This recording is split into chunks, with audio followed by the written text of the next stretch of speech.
Hi everyone! The topic of our presentation is marijuana legalization, a Pandora's box. This is a presentation developed by myself, C.Ryan, and my partner, Jingnian Song. So a little bit of background information. Marijuana is the most commonly used illegal drug in the United States, with approximately 22.2 million users each month. Research shows that about 1 in 10 marijuana users will become addicted. For people who begin using before the age of 18, that number rises to 1 in 6. Marijuana use directly affects the brain, specifically the parts of the brain responsible for memory, learning, attention, decision making, coordination, emotions, and reaction time. Developing brains like those in babies, children, and teens are especially susceptible to the adverse effects of marijuana. Eating foods or drinking beverages that contain marijuana have some different risks than smoking marijuana, including a greater risk of poisoning. Long-term or frequent marijuana use has been linked to increased risk of psychosis or schizophrenia in some users. Using marijuana during pregnancy may also increase the baby's risk for developmental problems. So what are the reasons used by people who support to legalize recreational marijuana? Supporters claim that marijuana is no more harmful than alcohol or tobacco. Since those two recognized carcinogenic products have been legalized for years, supporters believe that marijuana should be treated fairly. The same logic can also be applied to other illicit drugs like heroin and cocaine, since some studies show that alcohol and nicotine may pose more harm when compared to the lethal dose LD50 in animal tests. Medical benefits of marijuana have also been stressed excessively by advocates. However, this would be more applicable when discussing the legalization of medical use of marijuana. The rest of the rationales on the list are often used by politicians who push for legalizing recreational marijuana in many states.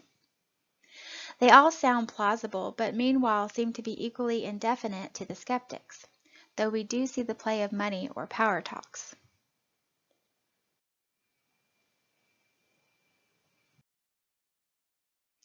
In the New Jersey legal marijuana bill, growers will be taxed $42 per ounce, and the government will promulgate all regulations to govern the industry and oversee the applications for licensing of adult use marijuana dispensaries.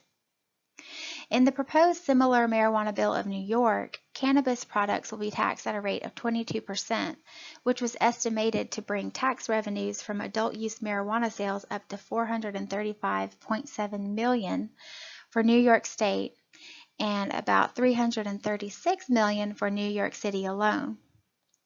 Yes, 2018 was a banner year for legal marijuana industry. Legal marijuana was a $10.4 billion industry in the U.S. in 2018, with 250,000 jobs devoted just to the handling of marijuana plants. The combined North American market is expected to be more than $16 billion in 2019.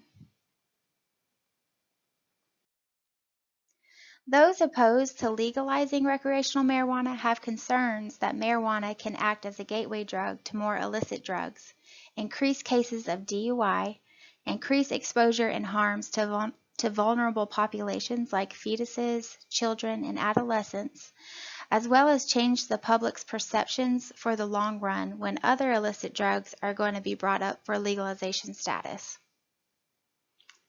You must ask yourself, are these concerns coming from nowhere? Then let's go back to the first slide, the fast facts about marijuana. All these facts are supported by a myriad of scientific evidence and the trusted public health authorities, including the New England Journal of Medicine, the CDC, the American Academy of Pediatrics, or the AAP, and the Parent-Teacher Association.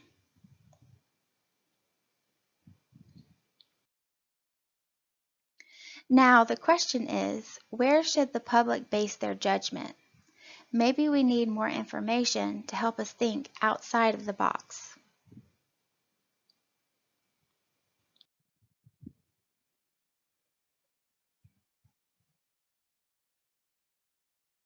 As depicted in this graph, right now 11 states and Washington, D.C. have legalized the recreational use of marijuana. An additional 22 states, along with U.S. territories Puerto Rico and Guam, allow the use of cannabis for medical purposes only.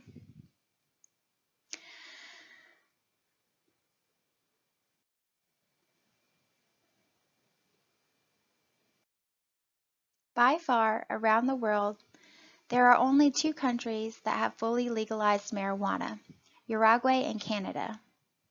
In December of 2013, Uruguay became the first country in the world to completely legalize marijuana nationwide. The government promises to crack down on the black market and to reduce drug-related crimes instead of encouraging more consumption. However, statistics are not very supportive to the promises of the government. In terms of drug-related crimes in 2013, before the legalization, there were 739 cases, while in 2015, after the legalization, the number rose to about 1,200 cases, and marijuana was still the most seized drug and hit a historical record. One of the most important lessons from Uruguay's experience is that legalizing marijuana is more about how to legalize. Canada became the second country, though the first major world economy, to legalize recreational marijuana in October of 2018. The Canadian Medical Association Journal views it as, quote, an uncontrolled experiment in which the profits of cannabis producers and tax revenues are squarely pitched against the health of Canadians. Come back to the United States. What happened after pot legalization in Colorado?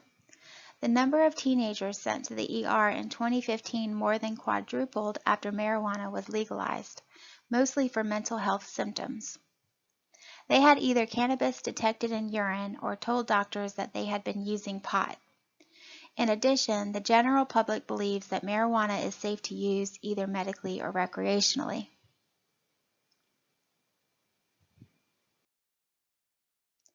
What about DUI and highway car wrecks in states where marijuana was fully legalized?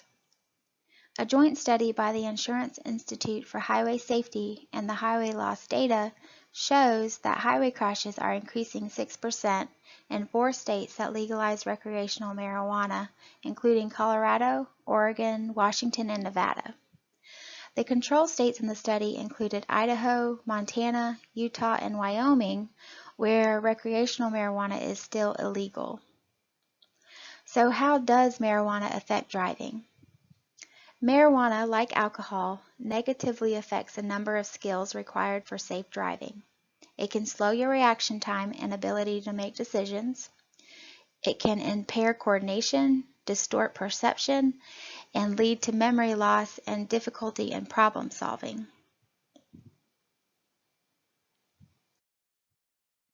Also, consider the dangers for youth associated with increased exposure after marijuana legalization for recreational use. Are you able to tell me which gummy bear, corn candy, lollipop, and Pop-Tart are made of marijuana?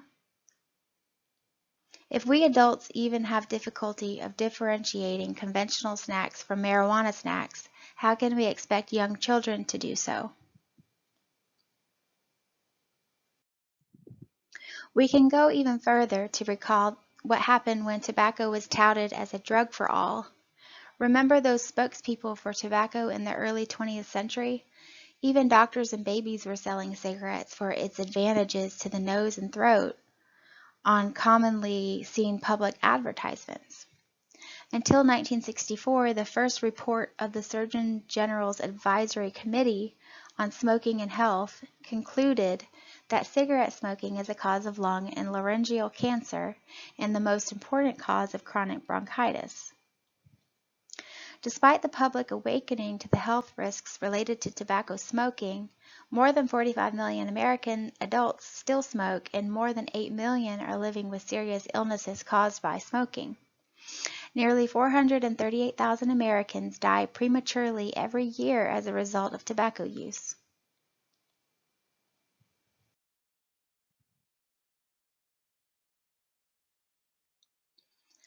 Ultimately, The health and behavior effects associated with adolescent marijuana use should be the most salient criteria in determining safety and effectiveness of policy. Remember, children and adolescents are most vulnerable to short and long-term adverse effects of marijuana use. The American Academy of Pediatrics opposes legalization of marijuana and supports studying the effects of recent laws legalizing marijuana. The better we can understand the impact of these recent laws, the better we can define best policies to decrease use among adolescents. Further, there is a need for strict enforcement of regulations that limit marijuana access, marketing, and advertisement. Another area of equal importance that can be improved is surveillance. Robust health surveillance needs to be established to identify the impact of marijuana use, particularly on children and adolescents. As recent years have brought about a cultural shift in attitudes towards marijuana use, potential long-term effects of those living in areas where recreational marijuana has been legalized will be important to monitor. Although the AAP opposes legalization of marijuana, decriminalization efforts regarding the illegality of marijuana are recognized. Hundreds of thousands of youth have been incarcerated, most of them minority youth. A criminal record can have lifelong consequences on an adolescent who otherwise has had no other criminal history, to include ineligibility for jobs, housing, college loans, and financial aid. When decriminalization laws are passed, marijuana remains illegal. However, the consequences are less punitive. This may reduce long-term effects of a felony charge. And lastly, there is a current need to increase the availability of drug treatment services across the nation. So how can we address this need for change? Any journey takes place one step at a time. For the sake of time and to maintain a succinct presentation, it was chosen to investigate policy strategies to reduce marijuana use among youth. Increased ease of access to marijuana by adolescents has become a growing concern in the United States as legalization of recreational marijuana use among adults has gained momentum. Coupled with the fact that marijuana potency has more than doubled since the 1990s, concerns continue to amplify regarding children accidentally taking in dangerous levels of THC when marijuana is commonly added to baked goods and candies. To protect the most vulnerable population affected by marijuana, children and adolescents, the AAP offers 4 priorities for regulating marijuana based on experiences with past tobacco and alcohol regulations. As depicted in this slide, this strategy would include 4 overarching goals in order to accomplish this. First, high taxes have shown to reduce the use of tobacco and alcohol by youth since they are price-sensitive consumers. Although current law requires the individual to be at least 21 years old to buy recreational marijuana, many youth are still able to obtain it regardless, as marijuana sold in legal markets can be resold illegally to youth. Excise taxing in legal markets will then cause an increase in resale prices in illegal markets as well. Second, it will be crucial to tightly regulate the retail availability of marijuana among youth. But how do we go about accomplishing this? Well, success is in the details. States need to develop licensing policies that apply to every player in the supply chain, to include retailers. This can be accomplished with stronger enforcement of existing laws. For example, increasing audits on compliance and ensuring stiff penalties is one way that has already shown to be effective in reducing illegal alcohol and tobacco sales to youth. Further, states should tightly regulate where marijuana retail establishments set up shop, basically keeping them away from schools and playgrounds and banning stores that sell other products to youth from selling marijuana. Third, states with legal marijuana should make it a priority to properly regulate the labeling, packaging, and appearance of products like candy and baked goods that are infused with marijuana. Suggested methods to accomplish this include requiring manufacturers to use opaque, sealed bottles and blister packs that are child resistant. This has shown to be effective in reducing accidental ingestion of oral prescription drugs. Additionally, packaging should be clearly labeled. And lastly, exposure to marijuana marketing should be minimized as much as possible.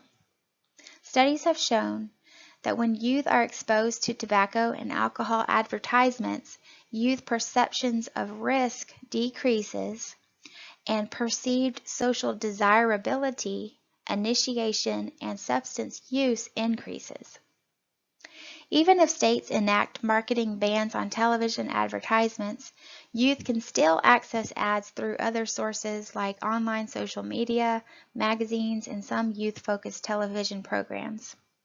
Right now, as with alcohol and tobacco, marijuana advertisements online are not effectively restricted. However, some websites, such as Google, ban marijuana advertising voluntarily.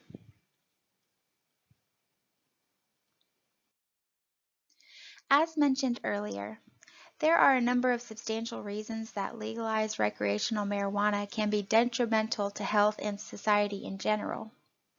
Marijuana use can pave the way to harder drugs later. Prevalence of DUIs has increased in states that have legalized recreational marijuana, posing severe safety risks to the driver and others on roadways, and potentially harming one's record, causing lifelong consequences. Legalization of recreational use leads to increased exposure and harms to vulnerable populations, and also alters social, cultural, and economic perceptions to other illegal drugs. Interesting enough, we are living in the early days of marijuana legalization in our country. As such, there is a unique opportunity to enact beneficial change in the current lack of marijuana regulations. States would be wise to consider lessons learned from alcohol and tobacco regulations that have been extremely difficult to change, even after research has linked low prices and weak regulations to increased underage use. Some regulations enacted in Washington and Colorado meet some of the recommendations presented here, but not all of them. In order to protect children and adolescents during this dynamic period of change, those who sell and use marijuana for recreational purposes must be kept accountable. Future regulations may prove to be effective in doing so if coupled with appropriate enforcement and penalties. This concludes our presentation. Thank you for your time and attention. Have a great day.